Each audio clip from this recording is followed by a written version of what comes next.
Welcome back नाजरीन, आप programme देख रहे हैं कम्युनिटी सर्विस विद TV1 और मैं हूं फरा इकबाल। और हमारा आज का programme immigration attorney Misbah Chaudhary के साथ है। तो मिसबा चौधरी को वापस वेलकम करते हैं प्रोग्राम में। बड़ी जबरदस्त इन्फॉर्मेशन वो हमें दे रही थी। जी मिसबा जी। जी फरा जी, अच्छा, मैं आपसे ये पूछना चाह रही थी कि हमने स्टार्ट किया था स्टूडेंट वीजा से, लेकिन बड़ी आपने एक्साइटिंग न्यूज ऐसी दी कि हम डाइवर्ट हो गए फौरन ही दूसरी तरफ। तो आपके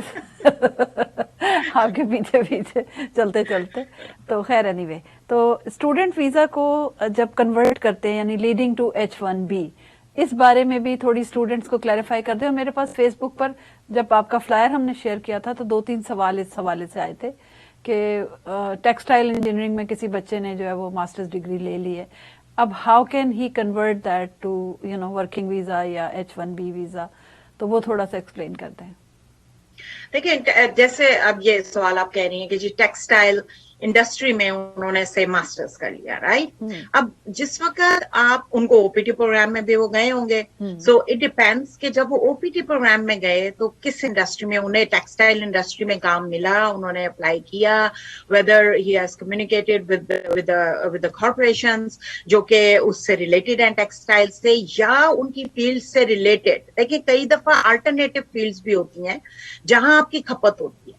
सो ये मिक्स मैच जो है, ये जब कैंडिडेट्स है जाहिर है उनको भी जेन में रखना होता है, और जब आप एम्प्लॉयर्स आपका इंटरव्यू करते हैं तो वो भी आपसे जब सवाल करते हैं, वो आपका रेज्यूमे देखते हैं, तो वो देखते हैं कि whether you qualify for that particular job position, और उसके मुताबिक आपको जॉब अवेलेबिलिटी होती है। फील्ड में जब आप आ जाते हैं उसके बाद आपका एक्सपीरियंस भी काउंटिंग करना शुरू कर देता है। आपका गेनफुल एक्सपीरियंस जो आप फील्ड में रह के सीखते हैं, से ओपीटी के दौरान ही 1 साल में आपने वो सीखा, और उसके बाद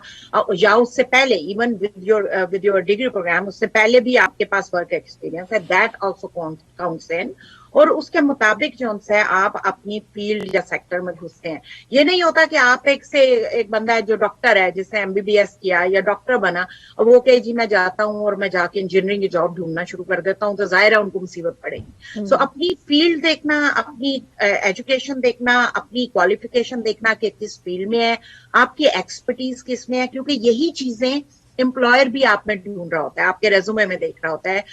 आपकी डिग्रीज में, क्वालिफिकेशन में चेक कर रहा होता है। तो वो मिक्स मैच जेन्युइन होना बहुत जरूरी है, प्रॉपर होना बहुत जरूरी है, ताकि उसके मुताबिक जो है आप अपनी फील्ड में घुसे, अपनी कॉर्पोरेशंस जो उनसे रिलेटेड है उस फील्ड से उनमें घुसे, और गेनफुल एक्सपीरियंस अपना गेन करें, ताकि आगे जाके आपके लिए वो काम आए। ठीक है, अच्छा, मैं फिर एक दफा अपने नाज़रीन को बता दूं कि ये प्रोग्राम लाइव है, आप हमें कॉल कर सकते हैं, स्क्रीन पर हमारा नंबर आ रहा है, और जो भी सवाल है आपका आप पूछ सकते हैं। अच्छा, मैं आपसे ये पूछना चाह रही थी एक अमूमी कॉन्सेप्ट, और मैं चाहती थी कि आज हमारे साथ कोई एम्प्लॉयर भी शामिल हो जो कि नहीं हो सके। तो ये जो एम्प्लॉयर होते हैं जो वीजा इशू करते हैं लेबर क्लास के लिए या अपनी लेबर के लिए, इनको क्या फायदा होता है? और दूसरी बात ये कि ये ज्यादातर एक्चुअली कई सवाल हैं एक ही सवाल में, मैं इकट्ठे आपसे पूछ लेती हूँ, आप एक एक करके जवाब दे दें। पहली बात तो ये, इनको क्या फायदा होता है। दूसरे ये कि ये ज्यादातर मैंने सुना है कि रिजेक्ट हो जाते हैं अगर H1B किसी कंपनी के थ्रू करें, जब तक के until unless there is a long list के उनकी वो क्राइटेरिया जब तक पूरा ना हो जाए वो नहीं होता। तो कौन सी कंपनियां हैं जिनको करना चाहिए, और कंपनी को क्या फायदा होता है और क्यों करना चाहिए उनको, और वो कौन लोग हैं जो इससे फायदा उठा सकते हैं?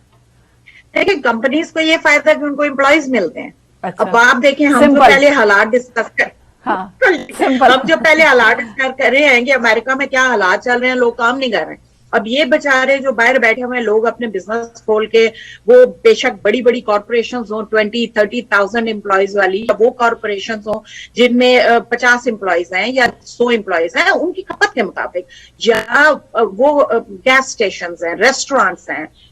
बेतहाशा businesses, kind of businesses, oil and gas industry है, वो लोग हैं, वो बैठे हुए हैं, अकाउंटिंग डिपार्टमेंट है। आप मुझे बताएं, उनके पास अगर एम्प्लॉयज नहीं है तो वो अपने डिपार्टमेंट को, अपने बिजनेस को आगे लेके कैसे चलेंगे? तो जाहिर है उनको एम्प्लॉयज की जरूरत है अपने बिजनेस को आगे चलाने के लिए, रेवेन्यू जनरेट करने के लिए। अब जब वो उन एम्प्लॉयज के लिए अप्लाई करते हैं, आप ये कह रही हैं कि वो किस तरह की कॉर्पोरेशन कर सकती हैं, जो कि मैंने बीच में अभी जवाब दिया कि किसी भी तरह की corporation, it can be a big organization, big corporation, or it can be a medium sized corporation, it can be a small corporation with 2-3 employees, कोई रिस्ट्रिक्शन उसमें नहीं है कि आप अप्लाई नहीं कर सकते जी आपकी कंपनी का साइज बहुत छोटा है, या जी आपके तो 3 गैस स्टेशन है, 2 गैस स्टेशन है, 1 गैस स्टेशन है, या जी सेलफोन स्टोर्स हैं, आप तो एम्प्लॉय, सबको एम्प्लॉयज की जरूरत है। जिसको एम्प्लॉय की जरूरत है वो employment based petitions for the जो कैंडिडेट्स हैं उनके लिए वो बिल्कुल अप्लाई कर सकते हैं, या वो कैंडिडेट्स इस प्रोसेस से ढूंढ सकते हैं अपने बिजनेस के लिए, और which generates revenue, which promotes economy and everything. So किसी भी किस्म की कॉर्पोरेशन हो, किसी भी किस्म का बिजनेस हो, as long as it's a legit business, कि वो जो कर रहे हैं वो प्रॉपर रजिस्टर्ड कंपनीज हैं, उनकी कॉर्पोरेशंस क्रिएट होती हैं और वो बिजनेसेस खोल के बैठे हुए हैं, they can apply for the candidates and they can do the employment based green card process for their employees. अच्छा, यहाँ पे मेरा एक बड़ा इंपॉर्टेंट सवाल है जो मेरे जहन में आ रहा है कि क्या अगर वो उनको 100 एम्प्लॉय चाहिए या 50 एम्प्लॉय चाहिए, क्या वो इकट्ठा उनके लिए अप्लाई करेंगे या वो 1 by 1 एक का करेंगे अप्लाई? नहीं, बिल्कुल इकट्ठा कर सकते हैं। से एक कॉर्पोरेशन है, उसको 10 एम्प्लॉयज की जरूरत, और वो कहते हैं कि जी मेरे पास से, फॉर एग्जांपल अगर मेरे कोई क्लाइंट है, वो कहते हैं कि जी वो मेरे पास 10 गैस स्टेशन है और मुझे हर गैस स्टेशन पे 4-4 एम्प्लॉयज की जरूरत है उसको चलाने के लिए। हमारी मुख्तलिफ शिफ्ट्स हैं और उसको मुख्तलिफ पोजीशंस में एक मैनेजर चाहिए, मुझे दूसरी पोजीशंस पे चाहिए। अब देखें आप उनको मिलाएंगे, वो अपनी 10 लोकेशंस के लिए अगर इनकी इतनी कैपेसिटी है, employer has the ability to पे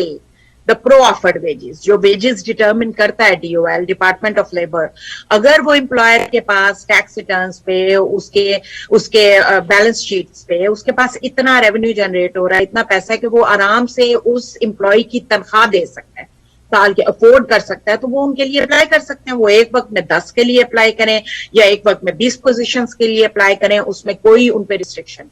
अच्छा, ये फूड फॉर थॉट है एक्चुअली एम्प्लॉयर्स के लिए जो मैं ये सवाल कर रही हूँ, और मैं इसलिए इसको ज्यादा ओपन कर रही हूँ और ज्यादा सवाल पूछ रही हूँ इसमें कि वो सोचें इस बारे में कि इस तरह कितने लोगों का भला भी हो सकता है और उनका भी भला हो सकता है इसमें। लेकिन ये बताइए कि एम्प्लॉयर्स को फिर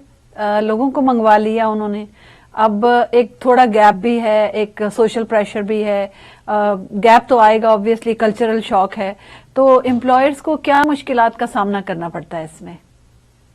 देखिए यूजुअली ये होता है कि जब एम्प्लॉयर्स इधर बुलाते हैं तो या किसी को सिलेक्ट करते हैं उस पोजीशन के लिए और उनके लिए employment based green card process करते हैं, तो उनमें बहुत सारी चीजों को ज़हन में रखा होता है, जिसमें एक चीज लैंग्वेज होता है, एक सोशल बैकग्राउंड होता है, बहुत कुछ होता है, कंफर्ट जोन होता है, आपका कंफर्ट लेवल है। आप कहते हैं से मैं कहती हूँ कि अच्छा मुझे अपने ऑफिस के लिए, अपनी फर्म के लिए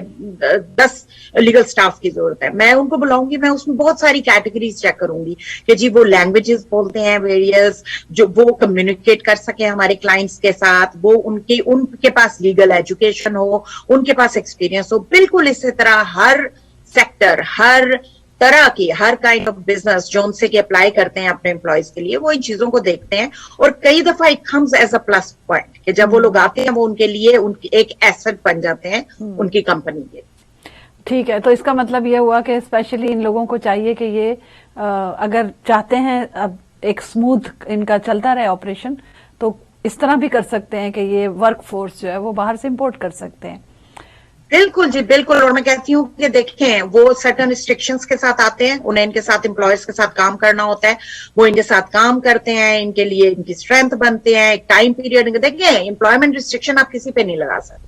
आप ये नहीं कह सकते हो भाई मैंने तुम्हारे लिए एम्प्लॉयमेंट के लिए किया तो मैं, और गारंटी भी नहीं होती कई दफा। मेरा अगला सवाल आपसे यही था कि मैं दूसरी तरफ जाना चाह रही थी कि वो लोग जो काम करने के लिए आते हैं, मैंने ये सुना है कि एम्प्लॉयर्स उनको ब्लैकमेल भी करते हैं और उनको कम वेजेस मिलती हैं और उनके जो राइट्स होते हैं वो उनको नहीं मिलते, उनको पता कुछ नहीं होता। तो दूसरी तरफ ये भी है, तो क्या कोई ऐसी रिस्ट्रिक्शन होती है इनके ऊपर?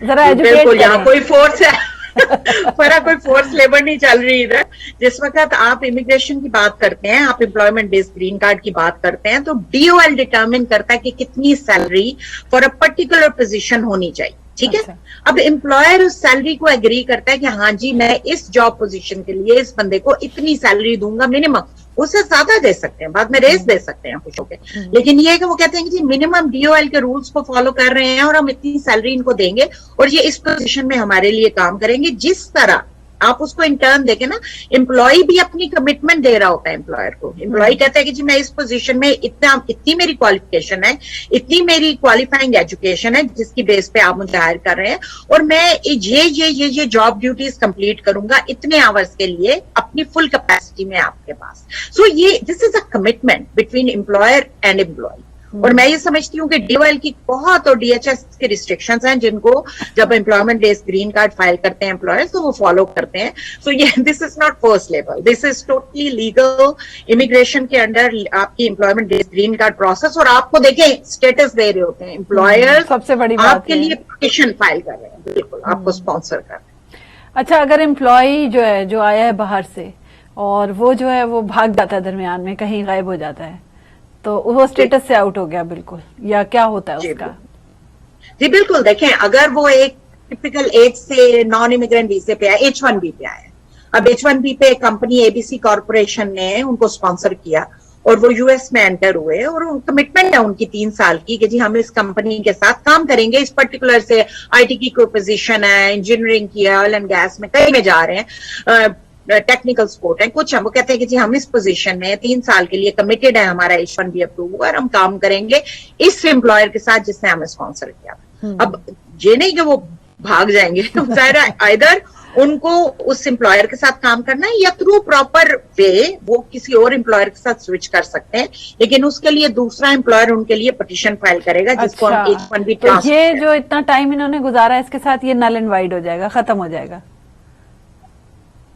जब वो पिटीशन अपनी चेंज कराएंगे, अगर वो जॉब चेंज कर लेते हैं और दूसरा एम्प्लॉयर फाइल करेगा उनके लिए, तो ये पहले वाला टाइम जो था ये खत्म हो जाएगा। नहीं ये टाइम होगा, ठीक है, उन्होंने वैलिडिटी पीरियड, हाँ जी बिल्कुल कैरी ऑन कर जाएगा, कैरी ऑन कर जाएगा। आई सी, दैट्स वेरी इजी एक्चुअली, ये तो कोई मसला ही नहीं है जी, तो बहुत अच्छी बात है। चले आप दोबारा देखिए किसी एम्प्लॉयर से नाराजगी हो जाए तो फौरन चेंज कर लें।